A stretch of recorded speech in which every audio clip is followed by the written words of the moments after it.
let's say you are like visiting me in my apartment, and like I'm so busy, and I would tell you, you would say like, do you have coffee? Of course. I don't have time now. Please, Martin, Help yourself. make it. Yeah, help yourself. Yeah. It's your first time in my apartment. First time. Even you don't know where is the kitchen. So, reason. There we go. Good example, right? I love the coffee making example, as you know. It's in your book. It's gonna Somewhere here. It's gonna be in a new book, probably. In fact, there is a new book. It's my name at is some point book or journal paper. My name is gonna be on your new book. Yeah. So the reasoning goes goal directed, task oriented, right? You like a coffee, so you imagine the coffee situation and say, okay, what is the imagination of that goal really, first of all, in your head, right? Is it the concrete coffee that you want to drink? Is it the exact mug that you want to drink it out of? No. It's probably not even the exact type of coffee that you're gonna have, espresso or cappuccino or Turkish coffee or whatever, right? But it's more that you want this warm coffee-like fluid and enjoy the sip of it. And you want something to drink it out of, right? And that's more or less the encoded representation that you have of your goal imagination, right? Drinking that thing. And so that is, well, so why do I say this a little bit in more detail? Because it is not the concrete situation that you imagine as your goal to do reasoning.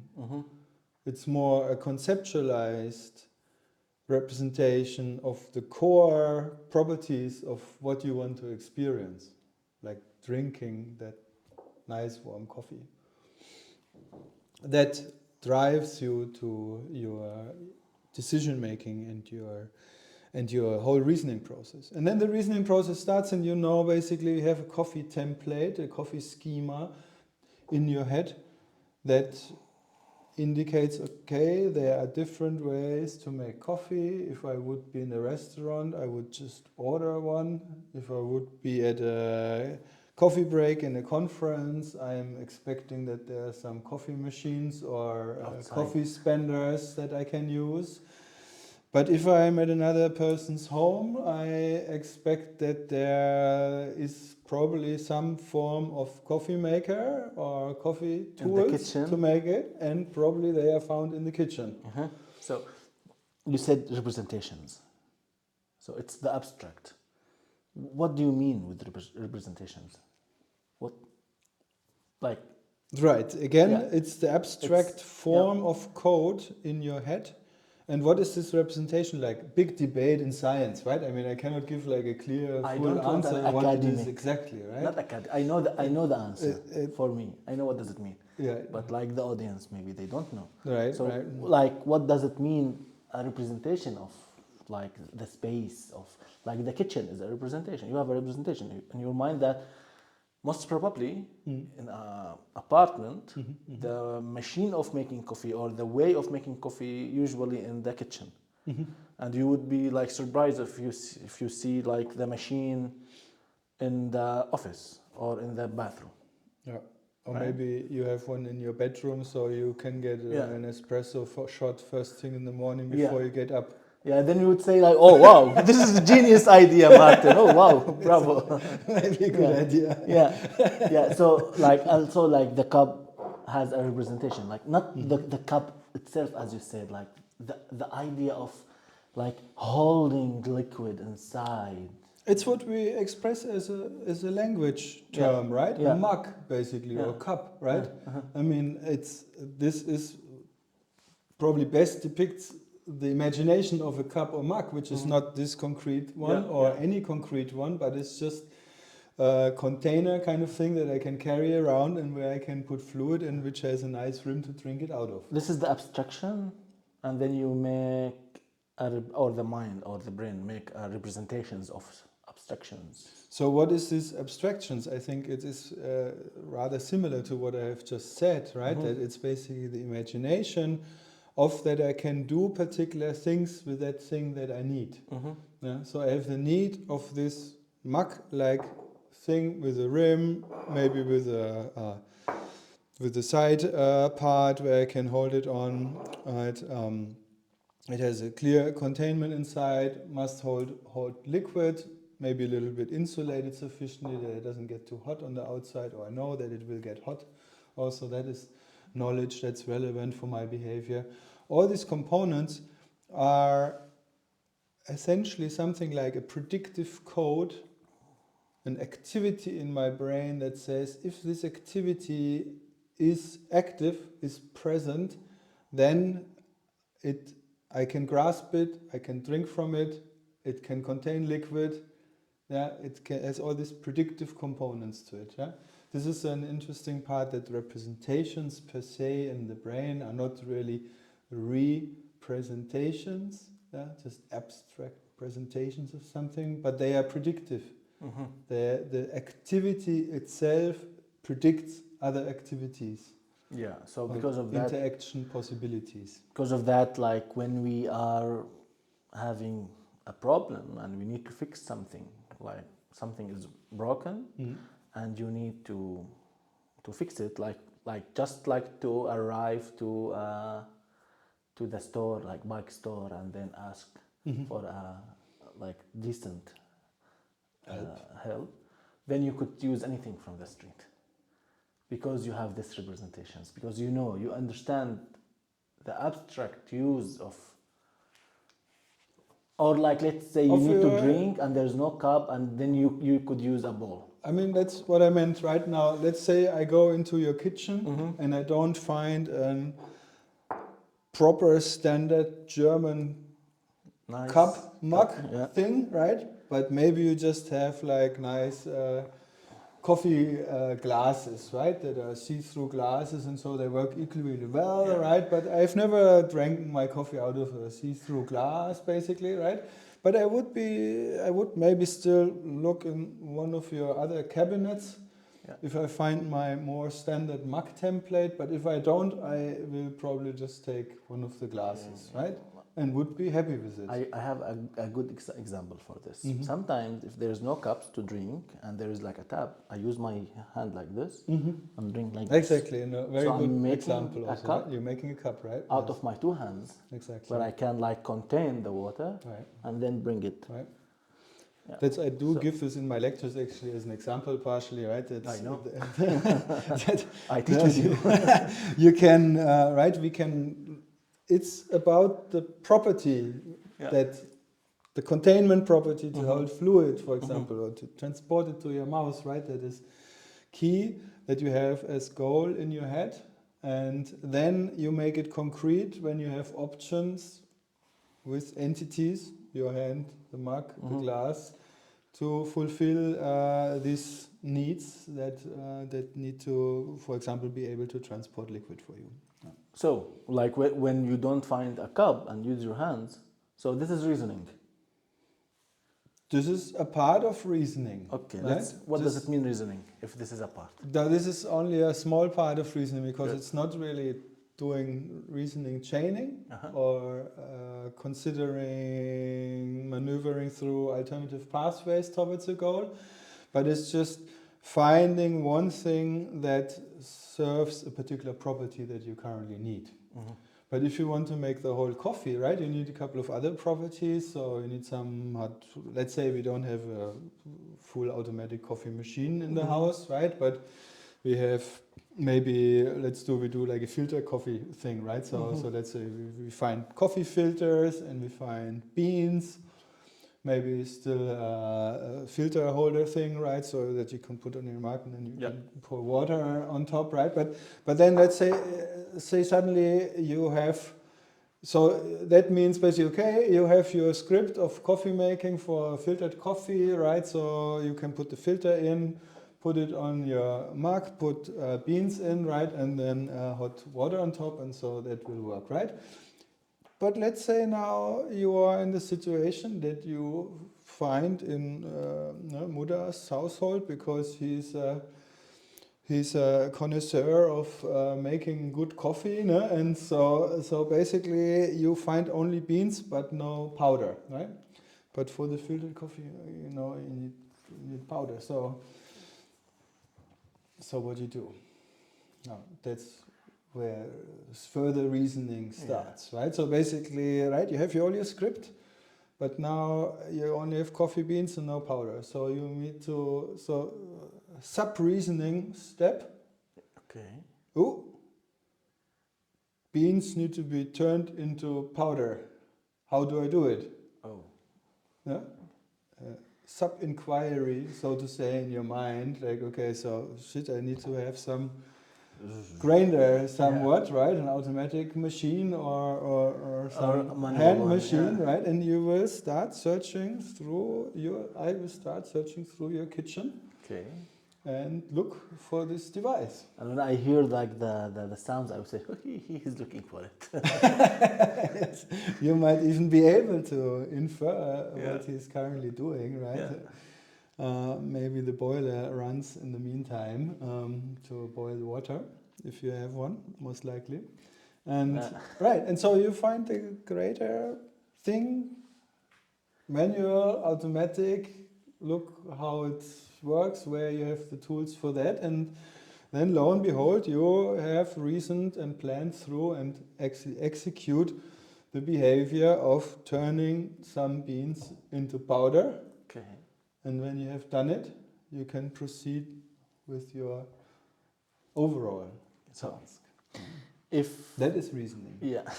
Okay. If I ask you to define the reasoning in 3-4 sentences, just without an example, something abstract. It's our ability to... Reasoning is our ability to think about and find solutions to reach goals. To find pathways how we can achieve goals. Meanwhile, we manipulate, we adapt, we flex, we The reasoning is that thinking it through, right? Once you have thought it through and you do it, you want to do it in a certain way, then you basically execute this chain of reasoning, and that includes activities, pouring the water, setting up the cup, finding the cup in the first place, finding the beans, and so forth, right? These are all then components of this kind of chain. And luckily, the more often we have done some of these types of coffee preparation, for example, or whatever other interactions that we do with our world typically and frequently, the more automatic they become. The more schematic they become, the more, right? If I tell you, okay, write to me an explanation how to do filtered coffee, basically with a coffee filter, and you can write down a little script pretty much immediately, right? Because it's a standard thing with closing eyes and just telling how to do it. And that is on that linguistic, conceptual level, that explanation, and then you have to, of course, make it concrete. Find the exact mug that you want to use to drink out of, find the machine, the coffee maker, the filter, so forth, find the thing that grates the coffee beans, so forth. So where do LLMs fail in the reasoning? Why they are not intelligent? Well, the thing is that LLMs don't seem to be able to reason on this conceptual level, really. And meanwhile, they don't really seem to ascertain that the crude linguistic level that they are reasoning in stays consistent over time. The consistency or coherence is something that is some very important component in us humans. When we think things through, it needs to be causally coherent. Do you have an example how they would fail? So let's say, for example, we had this example on Friday. Let's say I tell an LLM, okay, you have a little, like say, table tennis ball, yeah? And you put glass on top of it, yeah? Upside down. So the ball is inside the glass, right? And then you ask it, well, okay, I move the glass on the table to the right corner, where's the ball? Then it will say rightfully, and that it gets typically nowadays that the ball will be under the glass, so it will be on the right side of the table now with the glass. Yeah? And then I tell it, well, now I put the glass in the microwave, right? And so I lift it and put it in the microwave, right? And the LLM will then typically say, when I ask it, so where's the table tennis ball now, right? It will say, well, it's in the microwave, it's under the glass, right? So A 1-year-old boy, child. will Reasoning. understand that this is not the case, right? In fact, even half-year-old infants already get this. Really? Yes, and the LLM is not getting it, right? No. I mean, maybe they have fine-tuned one with additional reinforcement learning and giving it hundreds and thousands of examples. Winograd schema challenges that make this problem active and so. So in many cases it will get it right because it just was trained statistically that it should get it right in these exceptional cases, right? But it even goes that way, right? In this way that if it's overtrained to get things right, it then doesn't realize that it should get it not right when the situation is such that it should get it not right or get it right. So example, yeah? Let's take the table tennis ball again with a glass, right? But let's tell you now that I basically have like a coaster, right? And that's where I put the table tennis ball and I put the glass on top, right? And then I tell you basically, well, and now I put the glass with the coaster on top of the coaster together with the coaster into the microwave. Where's the ball then? Now it's in the microwave, right? Ha! So, do you think an LLM will get that? No, right? Yeah, it's this physical reality and this consistency, this conceptual coherence of the scene and the dynamics unfolding in the scene and the physical, intuitive physics, the true physics that are unfolding that we have intuitively represented in our minds, that is not solidly present in contemporary current LLMs. Can they solve complex situations using the language? Like if you ask them a scenario, one person doing this and other person doing that, would they solve the issue, the problem, or also even reasoning in language? It's again, you will find hundreds of examples where they solve it. Yeah, of course. Yeah. Because if you give them reasoning chains that are guaranteed to lead you to the right conclusion and so forth, and you can apply it to a particular task, it will work, but it will not work in the guaranteed general case. No. Very good. No, that's But the problem. That's generally the problem also that, right, we as users are fascinated by so many right answers, right? And by so much knowledge that we are all not having, right? Trivia knowledge particularly also, right?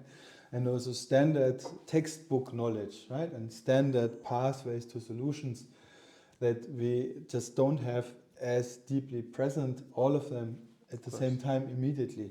So that's why these things appear so amazingly smart to us, right? Because they can throw out all this knowledge, all this standard textbook feed-forward chain knowledge, and it tricks us into the belief that these things are amazingly smart, are nearly artificial general intelligence-like, will rule the world, will do whatever, but at the current state, right, everything looks like it, that no proper, consistent, coherent, causal reasoning is unfolding in these systems, because the representational spaces that they develop are only autoregressively statistically trained for running predictions, feed-forward rollouts, and not for representing a coherent causal argumentative structure. You just said like 4, 5, 6 sentences, very academic, I think. We need subtitles. You're like, sorry, I'm trying. yeah, and I also I think the problem of LLMs also like their mechanism of attention. Mm. They don't reason. They just like look at the tokens, the words, and then Yes. bring scripts, texts from. I mean, it's I think training it comes phase. more and more clear that attention is not all you need, although it's really course. important. Huh? It's important for LLMs, but not for LLMs, AGI. very important, and probably, I mean, also for AGI, very important, for sure, but not enough. it's not enough. Yeah? Attention, linking, correlating on semantic levels, stuff to each other, and just feed forwarding outputs is working amazingly well. Yeah. I guess 90% plus of researchers would not have thought that it works that well. Yeah. No? Yeah. But it's also nearly unimaginable to excuse the researchers a little bit. It's just very hard, the imagination that these systems really tap onto nearly the whole textual world knowledge that is available, right? They just stream it all. Yeah, they can just process it all. That's nearly unimaginable for us. Yeah, it's also updated. Like you can ask for the news, what is happening now in USA, for example, and then you'll get like a report. Like you told me about like the microwave example, and it's like it could like be used to check the intelligence of LLMs for anybody. But like as a scientist, I know you as a scientist, like now you are trying to work on the higher level intelligent AI, which is AGI. Right. And there is like an international global challenge called ARC challenge. We talked about it several times. And this challenges the reasoning of LLMs. It in fact shows nicely that they are not there yet, basically, right? We had... I will show an example here. Abstraction reasoning corpus challenge deadline was, when was it, 2 weeks ago now, I think, exactly on Monday. And and the best systems are below 30% performance. Yeah, so they are rather hard challenges, one must admit, no doubt. But as a human, as an uninformed human, you can solve 70 to 80%. And if you train your mind on solving these problems, you solve 98, 99%. 100% even. In nutshell, like it's a challenge where there is like 2 or 3 examples of a puzzle. Then you need to like abstract from these 2, 3 examples, rules to use to solve the test puzzle. Input, output, examples are input and showing an output, and you need to infer what happened between input and output, or which algorithm, which mechanisms, which activities change the input into the so output. like you have in the input like blue triangles, then the blue triangles turns to red triangles in the output. So then you understand that you will have objects in the input and they will be recolored to another color. So that's it. And this is like the easy example. That was a very easy one. AI systems needs tons of data to learn to abstract and to solve such a thing. But humans need 2, 3, maybe sometimes 1 example to learn new skill and use it in the future. So this is the AGI. AI failed to solve the ARC challenge, and now the challenge is to find an AGI, artificial general intelligence, to solve these puzzles. And the threshold is 85. 85% to win the jackpot Yeah. of this And challenge, yes. And like in ARC Challenge 2, version 2, LLMs solved zero. Zero. So the intelligence is zero. Like Yeah, comparing nearly to zero, us. right? It was below 10% partially, with the Yeah. reasoning partially only, it was on 10% or so. Yeah. But very, very low. Yeah. So like in ARC Challenge, they have two kinds of reasoning. The static reasoning and the interactive reasoning. Do you think there is several kinds of reasoning? I mean, several dynamics can unfold, right? Yeah. It's what was very apparent in the ARC challenge is that some puzzles were agentive in nature. So you basically saw some, like a little snake that runs around, and when it bumps into something, it does a certain thing, goal directed or reactive. Mario. Like Super Mario, kind of, exactly, right? So it had some intentionality, and that is probably even harder for an LLM to solve without additional crutches to work with. Physical tools, you mean? Yeah, physical tools. I mean, no, without because it's very hard for an LLM to simulate an iterative process. Yeah. Yeah. It doesn't, an LLM itself, it has many layers, right? And it can, via attention, can propagate something, or it can also propagate it to the right all the time, for example, like that. Then it's also like an iterative process, right? But the number of iterations that it can do is limited to this, to the number of layers, basically. Less than the number of layers, obviously, because it first needs to translate it. And so there are fundamental components that are just not possible, and that show also that reasoning processes have different components to them, right? If an iterative, repetitive process, like also simple thing like walking, for example, right? Right? So basically, that is a repetitive process, an ongoing repetitive process, right? That is something that is not so easy to generate with an LLM, because it just generates the output.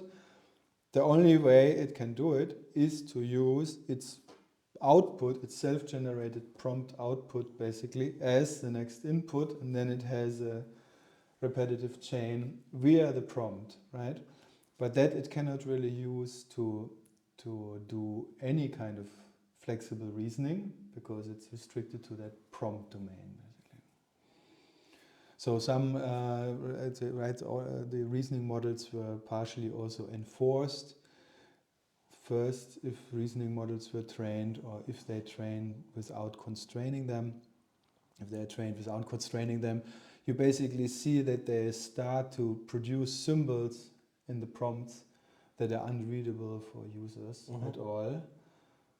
Might be actually even better for the LLM to do this, because they just design their own thinking language, basically, then.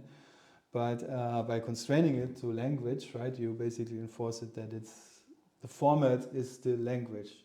And our internal thought processes on the conceptual level, right, that this table tennis ball, right, will not be in the glass anymore, or will be in the glass, right? That is not verbally expressed in our minds.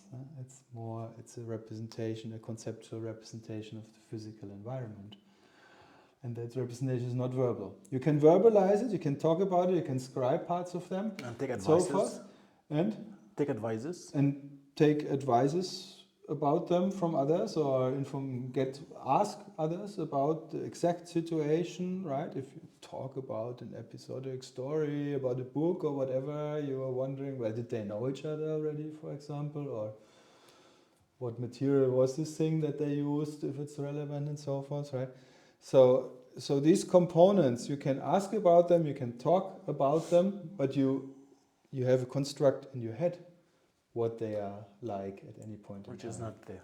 Which is not necessarily there in the outside world, approximates the outside world, and if it's just told in a language level way, it's many things are not expressed in language.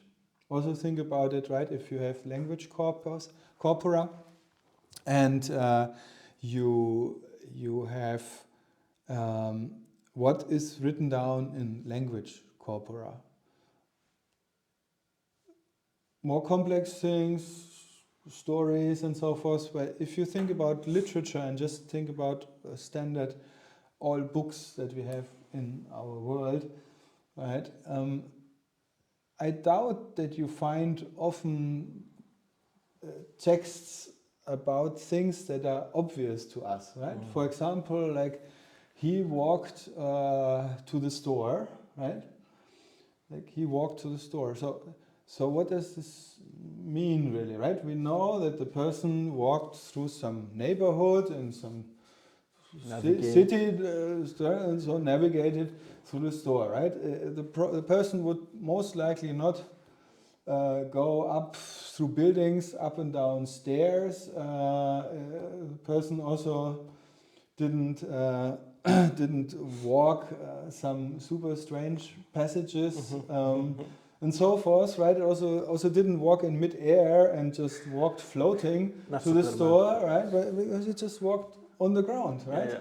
And it touched the ground with every footstep, and all of that we know, right? And we leave footprints when we walk through the snow and so forth.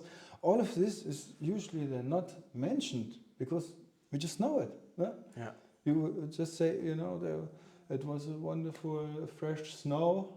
And he walked to the store, and you know that another person could see the footprints and know that this person walked to the store. But that's only possible in snow. I have a good example. Once I watched a movie, American movie, of course. Like a father with 4 children decided to live in the woods, away from the urban life. And then one day they just decided to move back to the city. So the children, the older one, 8-year-old guy, and he was living in the novels and like reading classic romance novels.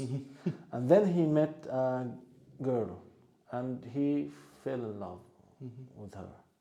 And he was like reacting like naively, like a stupid lover from the 18th century.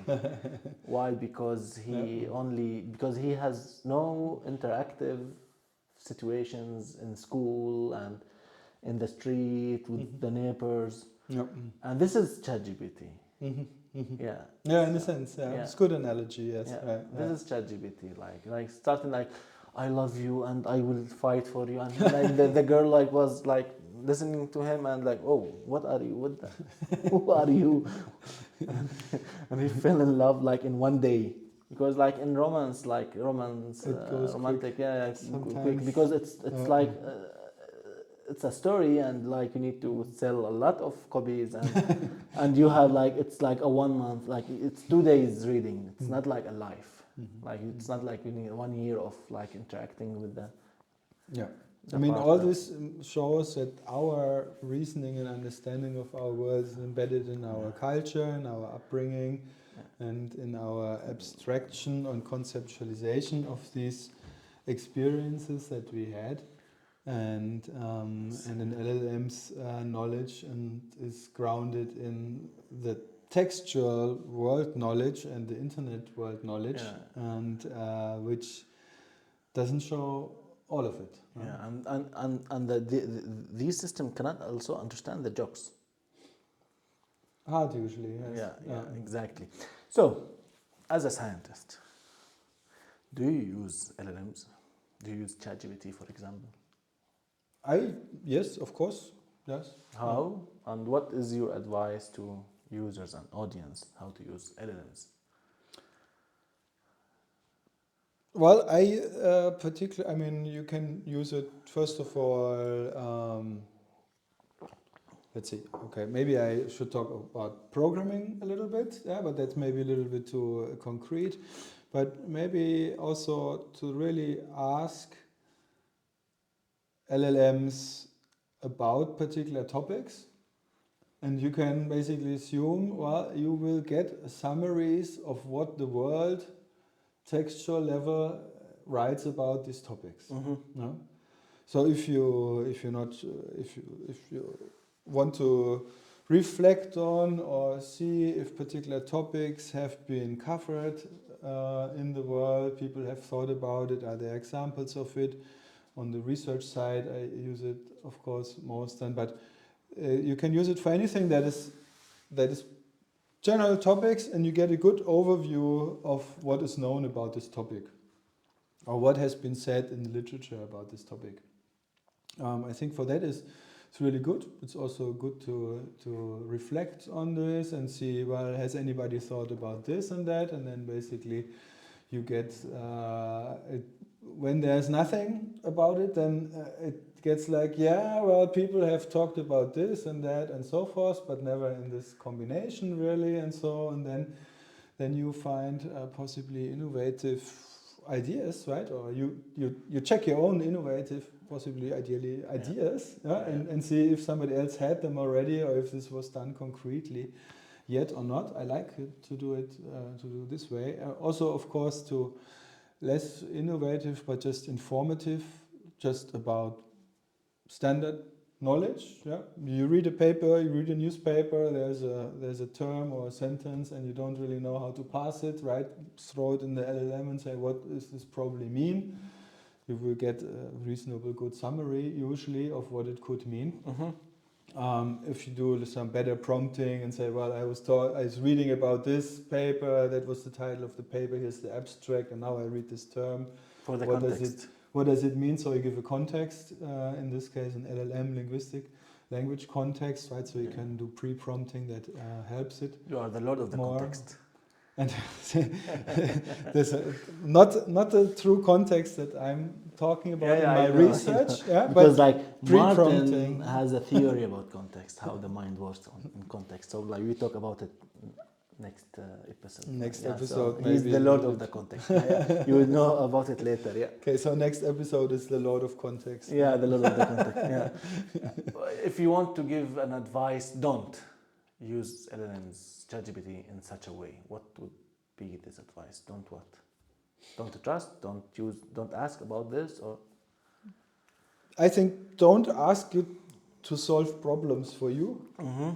Yeah, because first of all, if it manages to solve it, you have no idea how what's the solution. You will never reproduce it, so you will not learn from it in almost all likelihood.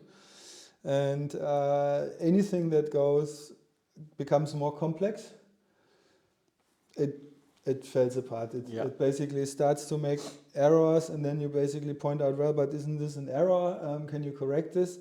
Then it might correct it, but then it corrects something else meanwhile, so producing another error. This is particularly the case in larger programming exercises when you try using it, which many of my students and PhD students and so forth have also said that it's just failing very quickly then when it gets too complex, and really finding solutions, finding reasoning pathways towards solutions that's luckily that stays by now still on our side, and luckily, right? Otherwise it would be totally boring.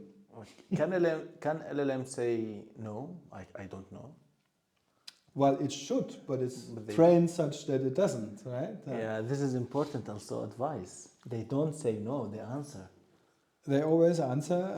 I mean, most of them, at least that I know of, they are trained to please you as the user, right? They are trained to keep you engaged, to like the LLM that you are interacting with, they flatter you, right? Out of no reasons, right? Oh, this is a genius idea. What a fantastic question, right? And you are totally right to ask me this next now, yes?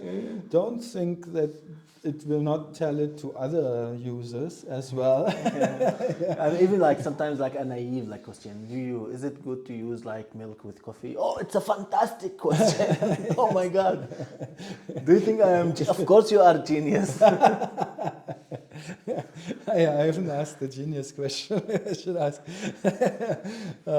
So I mean, they're flattering you. They want to keep you engaged, and they also like to not upset you or throw at you ideas or facts, even from the other side. Yeah, so we are also doing studies on this right now, and we have clear evidence that basically if you give some hints in your text that you are for or against something, doesn't matter, whatever it is really, unless it's like 1 + 1 = 2, maybe then not, but in all other cases... Even this, I tried it. Even this, huh? Yeah. Even this, right? So I would have thought so. Right? Try 1 + 1 = 2. It's like basically, right, if you show that you believe, right, in the extreme case, 1 + 1 = 3, yeah? And it will find a it reason. will find a reason why 1 + 1 might be 3 after all. It's there to please you. So also Okay. try it sometimes that it gives you correct answer, you know it's correct, and then they tell it, didn't you make a mistake there? Yeah. And this corner, it will happily admit that it That made you are a mistake. genius. And that you are genius, you find a mistake and I will fix it. And I'll fix it, and it wrongly fixes and it to even the if wrong it's not side. mistake. So even if it's not a mistake, that's what I'm It's not a saying. mistake. Okay. Oh wow, you are genius. Yes. From scale of 10, how far they reach? And How far they reach out of their capability? And could they be more advanced? I mean, they will become more advanced still, but I'm nearly 100% sure that they will not get more advanced by activating a couple of other nuclear plants to just make them even bigger. Yeah, these things, AI will get more advanced. I don't think any doubt about that. Yeah, but not with the current hype towards scalability and energy hunger. We must make these systems efficient. They need to be trained such that they are, from the outset, trained to be energy efficient, to use as little resources as possible, and amongst other things, enable reasoning chains in the latent space and other things, foster coherence. As I said, multiple things, but the energy component is a very important component as well. But how far out of 10, scale of 10? How far they are advanced? 5, 6, 9? That's your scale at 10 is very ill-defined today. Like what's what's 10? What's 10 maximum advancement? What does 10 mean? They cannot go further. This is the most they can do. 10 is AGI. No. What Let's say 10 is AGI. 10 is AGI. Yeah. And I mean then they are at 5 or so. At 5. 4, so they are on the halfway.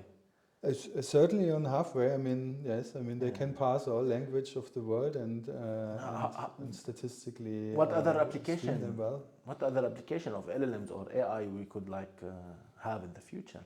Could they run a company? Could they run for example DHL?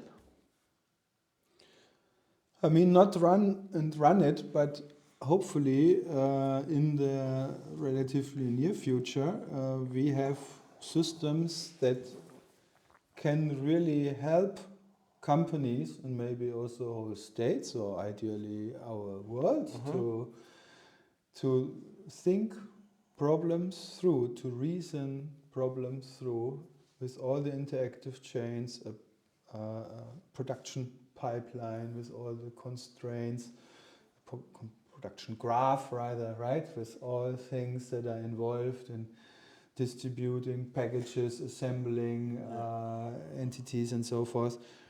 Just really think this through and make it more efficient, avoid mistakes, see collateral effects of particular actions, point them out, allow us humans and make us aware of effects of actions that we have not thought about. This is AI, not AGI. This is going towards AGI. But this is the maximum they can do without being AGI. I mean, right now, this they cannot do right now. We can use them already a little bit in this way, but they make mistakes and their reasoning horizon is so limited, so they cannot think things through. So either we modularize them and try to form, really model those particular production pipelines and so forth, or they will be able and come able to do this themselves, and that is in all likely going to be the case in all likelihood, but it will still take a little while. Nice. In like film industry, Hollywood and other places, like like there are now a trend of making AI videos. Have you seen one? Well, there are so many AI Yeah. videos, so right. Now on social media everywhere, like an elephant talking, a lion dancing, and like reasonable human actions, but they are so limited. Do you think also it's gonna be like how a full movie, 2 hours, made by AI, or this is like out of? I think such a movie will come out. Maybe a movie such like this will come out, will be a great hype, and everybody will be excited about it and so forth, because wow, was this possible and fantastic. And then the movement will most likely go away from this and basically realize, well, this is AI stuff. Right? It's why do we value this, right? And then we will hopefully get like back to human-made movies and reach a new level of human-made movie making abilities and qualities, right? That basically puts us humans at the forefront and goes away from the hype of everything artificial. How great is that? I think this is most likely going to happen, right? Because once you can create automatic AI movies, you can create thousands of them, right? And then they become, and the quality of this will become contentless, right? We will be swamped with it. We will be like we will be super annoyed by it, right? Not interested anymore. I want a movie about a Syrian guy with elephant fighting aliens in 1981. Right. And then I want 1,000 episodes. Yeah. I mean, if that happening, and then every one of us sits in front of our home studio and just watches individually made personal movies. What is your favorite series? What a fantastic word, right? So you cannot talk with anybody anymore about what is your favorite what's series? your favorite series. I'm not watching series. You don't have any? You didn't? Hardly. Movie. Okay, I'm one of my favorites, like Friends. You know Friends, right? Sitcom, American sitcom. Yeah, Sitcom, I like my first thing would be like write me and produce me the 11th season of Friends. Right. Yeah. I mean, before we talked during high school and also university time, right? We often had the joke, oh, it's like in The Simpsons. You know? Whoa. Yeah? Simpsons, since when you were... Simpsons exist forever, right? It's I think it's the longest series that exists actually now. Right, it's still running, right? Yeah, it's still running, I think. Yeah. So the Simpsons are a good example of things that bring us culturally together. Yeah. Right? Also Friends or many other sitcoms or the Star Wars movies or when the big Lord of the Rings came out, right? Yeah. Over 2-3 years, right? I mean, this was topic that we talked about together, right? Exactly. Yeah. And now we are in this horrible situation that, or I find disturbing situation, old guy here, right? So of young kids driving to a game together and sitting maybe in even a little van, like 6-7 kids. And do you think they talk to each other? They all have their ear plugs in, right, and are in their own world and watch or listen to their own personal music, and they think how fantastically individual they are, but this individuality in our world, right, I think has gone out of hand to a certain extent. We really need to find back together somehow, but that's out of topic kind of right now. Yeah. But like it's not very out because like now technology Technology is taking pushing up, us in yeah. that direction, Yeah, for sure, right? yeah. That's the problem. That's And why I mentioned it also. and Right? AI is gonna take us further in this direction. So If really we have our personal AI assistant that just basically makes us think how fantastically individual and great we are as the person and we are the most important entity in the world, right? Then it will totally destroy our societies, I think. Yeah. We really need to be aware of this and be not fooled about this somehow, right? But probably with protective laws in the worst case. Yeah, but hopefully we're smart enough to realize it ourselves. I believe in Switzerland they have such a thing. We will talk about it Switzerland? later. Yeah, the Swiss. The Swiss AI. LLM. AI. So Switzerland is working on a regulation to protect the society from the. Australia has prohibited social media for children, right? So there are protective laws coming up. And so far, all what I have heard is that everybody says they like it. Right? Even in school, if they prohibit cell phone use, usually the feedback from the students themselves is it's great that it's prohibited. But if it's not prohibited, yeah, exactly. It's a good tool having AI, but also it could be dangerous, like anything else, like physics.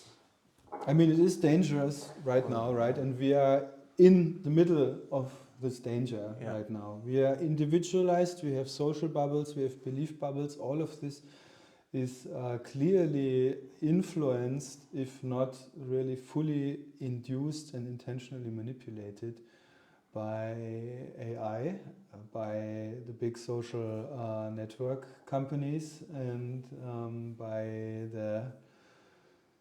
the money givers behind those companies and the influencers behind these companies, not the social influencers, the money givers, and that's unfolding live.